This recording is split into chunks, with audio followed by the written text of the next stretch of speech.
गांव वाले इसे छाया हवेली कहते थे। ये फुसफुसाहटों, परछाइयों और भूली हुई चीखों की जगह थी।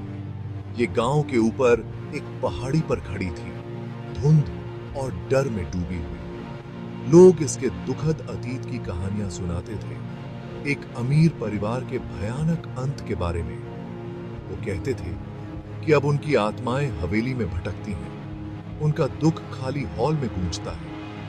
कोई भी उसके पास जाने की हिम्मत नहीं करता था, खासकर रात के बाद। रवि, एक जवान पत्रकार, इन कहानियों पर हंसता था। भूत, परछाइयां, अंधविश्वास, वो कहता था। उसे अपने तर्क पर, अलौकिक चीजों को न मानने पर गर्व था।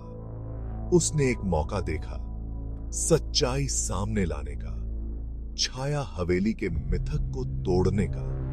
अपने कैमरा और एक टॉर्च के साथ उसने अपना प्लान बताया, हवेली में एक रात बिताने का, अकेले।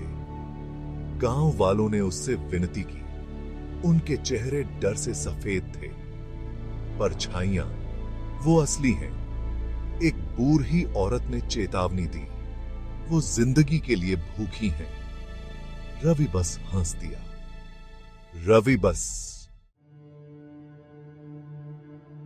जैसे ही शाम ढलने लगी, रवि हवेली के जंग लगे फाटकों पर खड़ा था।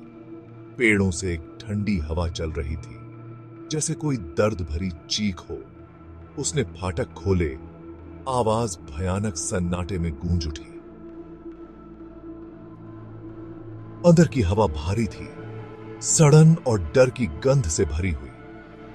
वो अंदर गया, उसकी टॉर्च अंधेरे को चीरती हुई। मकड़ी के जाले उसके चेहरे से चिपके हुए थे और उसके पैरों के नीचे धूल चरमरा रही थी। फर्श के तख्तों की हर आहट, खिड़कियों के बाहर पत्तों की हर सरसराहट उसकी रीढ़ की हड्डी को कंपा देती थी।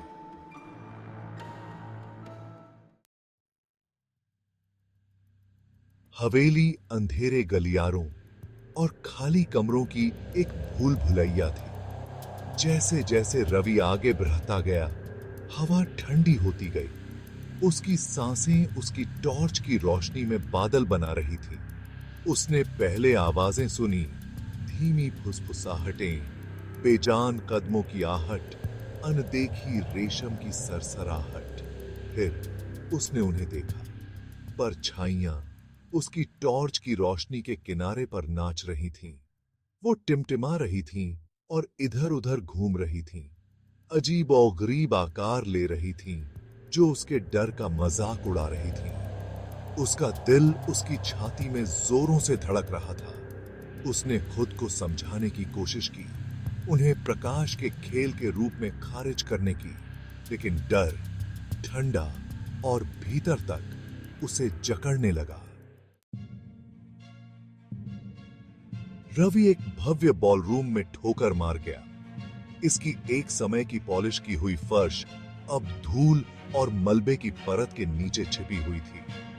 छत से एक अकेला झूमर लटक रहा था, जो लंबी, टेढ़ी मेढ़ी परछाई डाल रहा था। और फिर उसने इसे देखा, एक परछाई, आसपास के अंधेरे से भी गहरी, कमरे के बीच में खड़ी थी। यह आकार में स्पष्ट रूप से मानव जैसा था, लेकिन इसके किनारे धुंधले थे, लगातार बदल रहे थे। यह अपने आप में एक जीवन के साथ स्पंदित होता हुआ प्रतीत होता था। शुद्ध अंधेरे की एक सत्ता, आतंक, कच्चा और भस्म करने वाला, रवि पर हावी हो गया। वो पीछे हट गया। उसकी टॉर्च उसके हाथ से फिसल गई और कमरे को पूर्ण अंधेरे में डुबो दिया। गांव वालों को अगली सुबह रवि का कैमरा मिला, जो हवेली की ओर जाने वाले रास्ते पर टूटा हुआ पड़ा था। लेंस टूटा हुआ था। आखिरी तस्वीर में अंधेरे का धुंधलापन कैद था। रवि का कोई पता नहीं था। वो बिना किसी निशान के गायब हो गया था। हवेली की परछाइयों ने उसे निगल लिया था। गांव वाले फुसफुसाए, उनके चेहरे उदास थे। उन्होंने उसे चेतावनी दी थी, परछाइयों ने एक और आत्मा को अपना दावा कर लिया था और छाया हवेली के भव्य बॉलरूम में एक अकेली परछाई नाच रही थी।